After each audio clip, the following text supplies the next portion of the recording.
அமெரிக்க அதிபராக ட்ரம்ப் பதவியேற்ற பிறகு முதன்முறையாக இன்றுதான் நாடாளுமன்ற கூட்டத்திலே பேசினார்.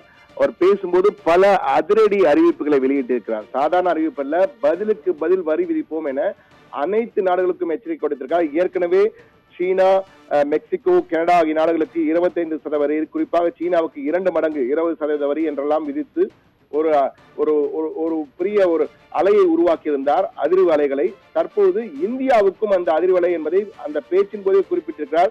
இந்தியா உள்ளிட்ட நாடுகள், குறிப்பாக ஐரோப்பிய யூனியன், இந்தியா உள்ளிட்ட நாடுகள் எங்களுக்கு 100% வரி விதிக்கின்றன. குறிப்பாக இந்தியா 100%, அதாவது அமெரிக்க இறக்குமதி பொருட்களுக்கு 100% மேல் வரி விதிக்கிறது. எனவே இனிமேல் நாங்கள் பொறுத்துக் கொள்ள மாட்டோம், இது நியாயமற்றது. நியாயமற்ற வகையிலே அமெரிக்கர்களுக்கு அநீதி அழைத்து வந்தார்கள், இனி அநீதியை இழைக்க நாங்கள் விடமாட்டோம். இனி பதிலுக்கு பதில், வரிக்கு வரி என்ற வகையில் எங்களுக்கு 10% வரி என்றால் உங்களுக்கும் 10% வரி, எங்களுக்கு 150% வரி போட்டால் உங்களுக்கும் 150% வரி என அமெரிக்காவில் இறக்குமதி செய்யப்படும் அனைத்து பொருட்களுக்கும் பதிலுக்கு பதில் வரி என்ற வகையிலே ஒரு அறிவிப்பினை வெளியிட்டிருக்கிறார்.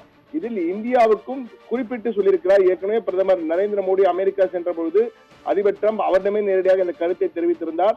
ஆனால் இது நடைமுறை ஆகாமல் இருந்து வந்தது. தற்போது அமெரிக்காவின் கூட்டத்தில், நாடாளுமன்ற கூட்டத்தில் பேசும்போது அதை உறுதிப்படுத்தியிருக்கிறார். அமெரிக்காவை மற்றவர்கள் பயன்படுத்தி லாபம் பெற்றார்கள், இனி நாங்கள் சும்மா இருக்க மாட்டோம், நாங்கள் அதற்கு வாய்ப்பு தர மாட்டோம். பதிலுக்கு பதில், அதாவது வரிக்கு வரி என்ற கொள்கை இனி அமலுக்கு வருகிறது. வரும் ஏப்ரல் 2ஆம் தேதி முதல், அடுத்த மாதம் 2ஆம் தேதி முதல் 25% வரி ஏற்கனவே கனடா, மெக்சிகோ போன்ற நாடுகளுக்கு விதித்திருக்கிறோம். அதே போன்று சீனாவுக்கு 20% வரி, அதாவது 2 மடங்கு வரி விதித்திருக்கிறோம். இனி மற்ற நாடுகளுக்கும் அதே போன்ற ஒரு நிலைதான் இருக்க போகிறது. என்றால் அமெரிக்கா எதிராக நியாயமற்ற முறையில் இவர்கள் வரி விதித்து வந்தார்கள். எங்கள் பொருட்களுக்கு 150% கூடுதல் வரி விதிப்பார்கள், நாங்கள் மட்டும் வரியை விதிக்காமல் அவர்கள் கொடுத்து வந்தோம், இனி அது நடக்காது என்ற வகையில் தெரிவித்திருக்கிறார். அது மட்டுமல்ல, மறுசீரமைப்பு செய்து மிகப்பெரிய அளவிலே நாங்கள் மறுசீரமைப்பு என்ற வகையிலே அரசு துறையில் ஏகப்பட்ட செலவினங்களை கட்டுப்படுத்தியிருக்கிறோம். இதனால் ஏகப்பட்ட பணங்கள் மீதியாயிருக்கின்றன, மிச்சமாகியிருக்கிறது. இதை வைத்து நிறைய வேலை வாய்ப்புகளை உருவாக்கப் போகிறோம் என்றும் கூறியிருக்கிறார். அது எப்படி என்பது குறித்தெல்லாம் சொல்லவில்லை. ஆனால் இந்த வரி விதிப்பு விவகாரம் மிகப்பெரிய அளவிலே இந்தியாவுக்கு பாதிப்பை ஏற்படுத்த வாய்ப்பு இருக்கிறது. என்றால் இந்தியா அதிக அளவு ஏற்றுமதியை செய்து வருகிறது அமெரிக்காவுக்கு. இந்தியா ஏற்றுமதி செய்யும் நாடுகள் பொருட்களிலே அதிக அளவு அமெரிக்காவுக்கு தான் ஏற்றுமதி செய்து கிட்டத்தட்ட பல லட்சம் டாலர்கள், பல லட்சம் ரூபாய் மதிப்புடைய பொருட்கள் ஏற்றுமதி செய்யப்படுகின்றன. கிட்டத்தட்ட 8,800 பில்லியன் டாலர் என்ற வகையிலே ஆண்டுதோறும் அந்த ஏற்றுமதியானது ஆண்டுதோறும் அதிகரித்துக் கொண்டே வருகிறது.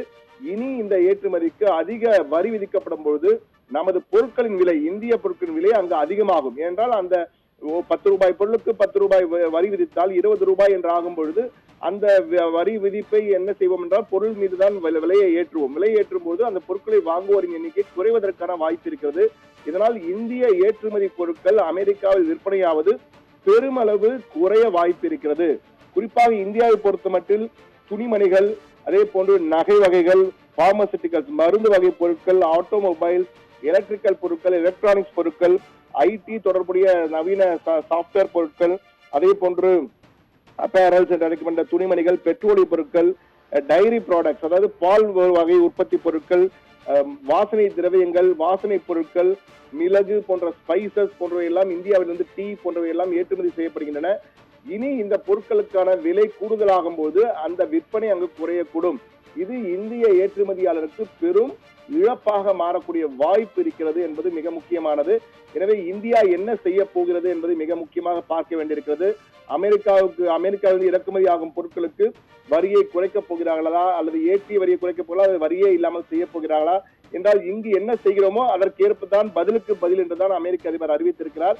எனவே இந்தியா என்ன செய்ய போகிறது? ஏற்கனவே சில மதுபானங்களுக்கு மட்டும், அமெரிக்காவிலிருந்து இறக்குமதி செய்யப்படும் சில மதுபானங்களுக்கு மட்டும் வரியை சற்று குறைத்தார்கள். இனி எல்லா பொருட்களுக்கும் அப்படி இருக்குமா இல்லையா என்பதையெல்லாம் பொறுத்திருந்தான் பார்க்க வேண்டும்.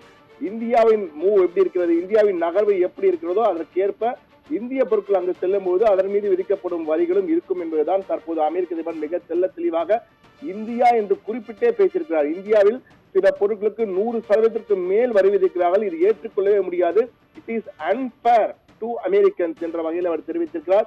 இனி இது போன்று இருக்க நாங்கள் அனுமதிக்க மாட்டோம் என்றும் அவர் கொக்கரிக்கும் வகையிலே அந்த நாடாளுமன்ற கூட்டத்திலே பேசியிருக்கிறார்.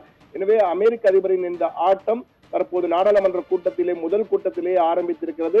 அனைத்து நாடுகளுக்கும் செக் வைத்திருக்கிறார் அதிபர் ட்ரம்ப். ட்ரம்பின் இந்த நடவடிக்கை அமெரிக்கர்களால் வரவேற்கப்படுகிறது. ஆனால் உலக அளவில் இது எப்படி பார்க்கப்படும், இதனுடைய எதிர்வினைகள் எப்படி இருக்கும் என்பதை அடுத்தடுத்த நாட்கள் தான் சொல்லும்.